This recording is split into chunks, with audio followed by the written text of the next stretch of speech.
നമ്മുടെ ഗാനഗന്ധർവൻ യേശുദാസ് വർഷങ്ങൾക്ക് മുമ്പ് നടത്തിയ ജീൻസുമായി ബന്ധപ്പെട്ട ഒരു പരാമർശം, അടൂർ ഗോപാലകൃഷ്ണൻ കഴിഞ്ഞ ദിവസം നടത്തിയ കോൺക്ലേവിനിടെ നടത്തിയ ഒരു പരാമർശം, ഈ രണ്ട് പരാമർശങ്ങളെയും കൂട്ടിച്ചേർത്തുകൊണ്ട് നടൻ വിനായകൻ കഴിഞ്ഞ കുറച്ച് ദിവസങ്ങളായിട്ട് ഫേസ്ബുക്കിൽ വളരെ അശ്ലീലപരമായ കുറേ പരാമർശങ്ങൾ എഴുതിയിടുന്നുണ്ട്. അത് വലിയ തോതിൽ ചർച്ചയാവുകയും ചെയ്യുന്നുണ്ട്. അതിന് മറുപടി എന്നോണം പല ആളുകളും അതിന് മറുപടി പറയുന്നുമുണ്ട്. ഈ ഒരു ഘട്ടത്തിലാണ് ഗായകൻ കൂടിയായിട്ടുള്ള ജി വേണുഗോപാൽ, യേശുദാസ് അംബേദ്കറോ മഹാത്മാഗാന്ധിയോ ഒന്നുമല്ല, സാധാരണ ഒരു മനുഷ്യൻ തന്നെയാണ്, വിനായകന് നീല പുക ചുരുൾ നമസ്കാരം എന്ന് പറഞ്ഞൊരു നെടുനീളൻ ഒരു പോസ്റ്റ്, അത് എങ്ങനെയാണ് സാറ് നോക്കി കാണുന്നത്?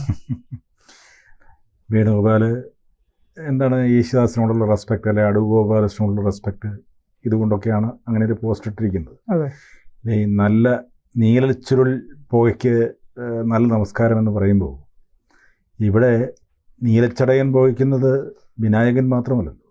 ഞാനൊരു കാര്യം പറയട്ടെ, ആ വൃത്തികെട്ടവൻ്റെ പേര് നിരന്തരം പിന്നെയും പിന്നെയും പറഞ്ഞുകൊണ്ടിരിക്കുമ്പോൾ അവൻ വളരുകയാണ്. ഏതർത്ഥത്തിൽ? പ്രസിദ്ധിയുണ്ട്, കുപ്രസിദ്ധിയുണ്ട്. അതെ, കുപ്രസിദ്ധിയിലൂടെ അങ്ങ് വളരുകയാണ്.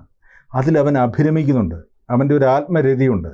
പലരും ഇത് പറയുമ്പോൾ അവൻ അനുഭവിക്കുന്നൊരു സുഖമുണ്ട്. അത് മാനസിക രോഗമാണ്. ഇനി ഇവൻ യേശുദാസിനെ കുറിച്ച് പറഞ്ഞു. യേശുദാസ് വർഷങ്ങൾക്ക് മുമ്പ് ഈ ജീൻസ് പെൺകുട്ടികൾ ധരിക്കുന്നതിനെ കുറിച്ച് പറഞ്ഞത് അതിൻ്റെ കണ്ടസ്റ്റ് എന്താണ്?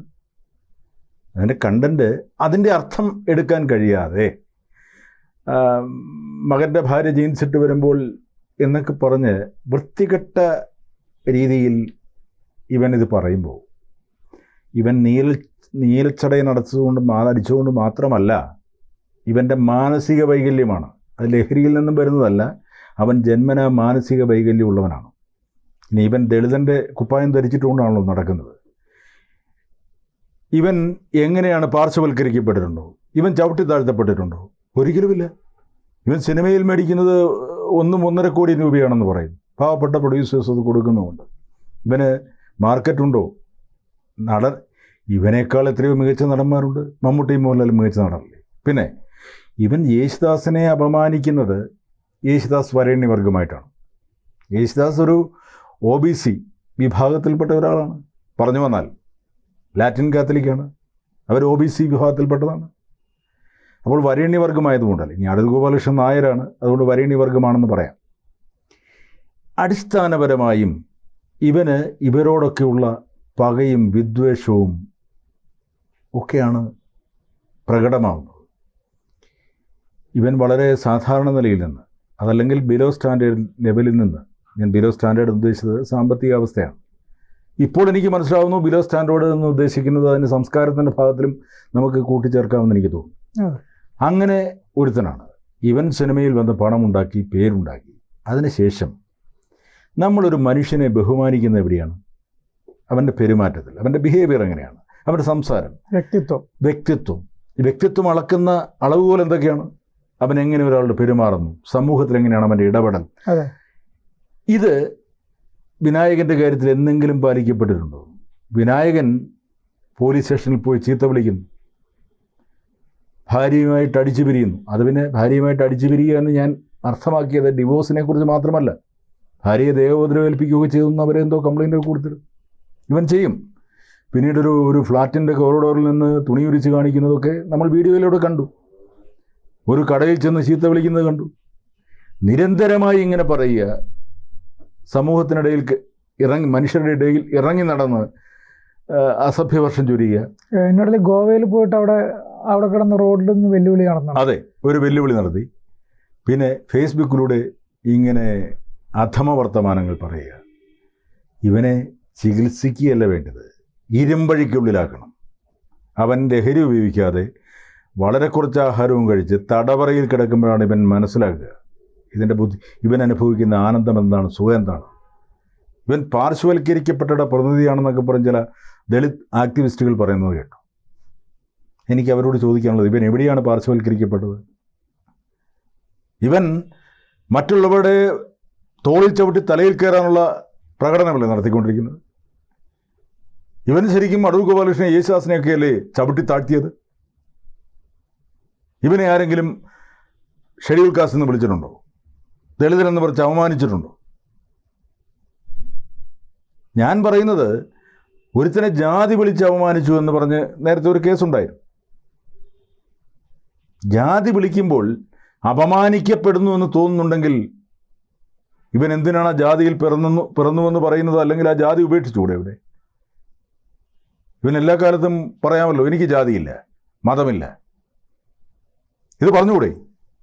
അപ്പോൾ ആ ജാതിയിൽ നിന്നുകൊണ്ട് അതിൻ്റെ എല്ലാ ആനുകൂല്യങ്ങളും കൈപ്പറ്റുക, ആനുകൂല്യങ്ങൾ നേടിയെടുത്തുകൊണ്ട് എന്നെ ജാതി പറഞ്ഞ് അധിക്ഷേപിച്ചു എന്ന് പറയുക.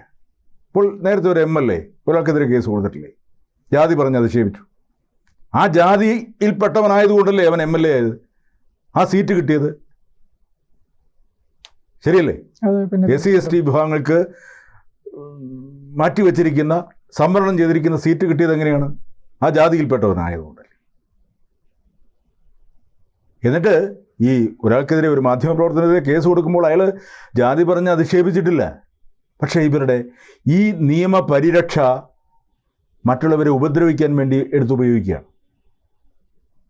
ഇപ്പോൾ വിനായകനെതിരെ ഞാൻ വളരെ പരസ്യമായി പറയുകയാണ്, ജാതി അധിക്ഷേപത്തിൻ്റെ പേരിൽ എനിക്കെതിരെ കേസെടുത്താൽ ഞാനത് ഫൈറ്റ് ചെയ്തോളാം, അല്ലെങ്കിൽ എന്നെ പിടിച്ച് അകത്തിരട്ടെ. ഇവൻ ജാതിയിൽ ഷെഡ്യൂൾ കാസ്റ്റ് ആയതുകൊണ്ടോ അല്ലെങ്കിൽ അങ്ങനെ ഒരു വിഭാഗമായതുകൊണ്ടല്ല ഞാൻ പറയുന്നത്. ഇവൻ എന്ന മനുഷ്യനെ, നടനെയൊക്കെ മാറ്റി നിർത്തുക. നടനം എന്ത് മണ്ണാങ്കട്ട? ആദ്യം ഒരു മനുഷ്യനാകാൻ പഠിക്കണം, ഒരു മനുഷ്യനായി ജീവിക്കാൻ പഠിക്കണം, സമൂഹത്തിൽ മറ്റുള്ളവരെ ബഹുമാനിക്കണം. അടൂർ ഗോപാലകൃഷ്ണൻ പറഞ്ഞതിനെ വിമർശിക്കാം, ഒരു പ്രശ്നവുമില്ല, ആർക്ക് വേണമെങ്കിലും വിമർശിക്കാം. ആ വിമർശനത്തിന് ഒരു മാന്യത ഉണ്ടാവണം. പച്ചത്തെറി ഇപ്പോൾ മറ്റ് ആരോ ഒരു ചാനൽ ചർച്ചയിലോ മറ്റോ പറയുന്നത് കേട്ടു. തെറി എന്ന വാക്കുകൊണ്ട് ഉദ്ദേശിക്കുന്നത് എന്താണ്? ചുരുളി എന്ന സിനിമയിൽ തെറിയില്ലായിരുന്നു. അപ്പോൾ വിനായകൻ ഫേസ്ബുക്കിൽ എഴുതിയതാണ് കുഴപ്പം. ചുരുളി എന്ന സിനിമയിലെ കഥാപാത്രം അവിടെ ഇരിക്കുന്ന പ്രേക്ഷകരോടല്ല തെറി പറഞ്ഞത്, അതിലെ കഥാപാത്രങ്ങൾ തമ്മിലാണ്. അത് ശരിയാണോ തെറ്റാണോ എന്നുള്ളത് കാലം വിലയിരുത്തട്ടെ, അതല്ല ഞാനിവിടെ പറയുന്നത്. ഇവിടെ അടൂർ ഗോപാലകൃഷ്ണൻ എന്ന് പറയുന്ന, യേശുദാസ് എന്ന് പറയുന്ന മലയാള ഭാഷയ്ക്ക് അല്ലെങ്കിൽ മലയാള സിനിമയ്ക്ക് ഒരുപാട് സംഭാവനകൾ നൽകിയ, കേരളത്തെ പ്രശസ്തിയിലേക്ക് ഉയർത്തിയ ഈ രണ്ട് മനുഷ്യരെക്കുറിച്ച് അവരെ പച്ചത്തെറി പറയുമ്പോൾ ആ വ്യക്തികളെയാണ് അവമാനിക്കുന്നത്. അതുകൊണ്ട് തന്നെയാണ് പ്രതികരിക്കുന്നത്. ഇതൊക്കെ ഈ ചർച്ചകളിൽ വന്നിരുന്ന് ചില ആക്ടിവിസ്റ്റുകളൊക്കെ പറയുന്നത്, തെറി അതാരുണ്ടാക്കി എന്നൊക്കെ ചോദിച്ചാൽ, ഈ പറഞ്ഞവനെ വിനായകൻ ഉപയോഗിച്ച പദം ഉപയോഗിച്ച് ഞാൻ വിളിക്കാം, ഇവൻ പ്രതികരിക്കില്ലേ? ഈ തെറി ആരുണ്ടാക്കി, തെറിയുടെ അർത്ഥം എന്താണെന്നൊക്കെ ചോദിച്ചാൽ? അപ്പോൾ ന്യായീകരിക്കാൻ വരുന്നവർ ഒന്ന് ആലോചിക്കണം, ഞാൻ ചെയ്യുന്നത് ശരിയാണോ? നിങ്ങൾ ന്യായീകരിക്കാൻ, നിങ്ങൾ വിനായകനെ പോലെ ഒരു വൃത്തികെട്ടവനെ ന്യായീകരിക്കാൻ വരുമ്പോൾ ഈ സമൂഹത്തിന് ദ്രോഹം ചെയ്യുകയാണ്. ഈ സമൂഹത്തിൽ വിഷലിപ്തമായ കാര്യങ്ങൾ ചെയ്യുകയാണ് നിങ്ങൾ. അതുകൊണ്ട് തന്നെ ഇത്തരം നരാധമന്മാരെ, എന്നുവെച്ചാൽ ഭാഷ കൊണ്ടോ പ്രവൃത്തി കൊണ്ടോ കൊല ചെയ്യുന്നവരെ ഒരിക്കലും ബഹുമാനിക്കരുത്, ഒരിക്കലും ന്യായീകരിക്കരുത്. അവനെയൊക്കെ ഞാൻ വീണ്ടും വീണ്ടും പറയുന്നു, ഇരുമ്പഴിക്കുള്ളിലാക്കണം. എന്നിട്ട് അതിനുവേണ്ടി നിയമം കൊണ്ടുവരണം. വലിയ സെലിബ്രിറ്റിയാണെന്നല്ലേ പറയുന്നത്. എന്ത് സെലിബ്രിറ്റി?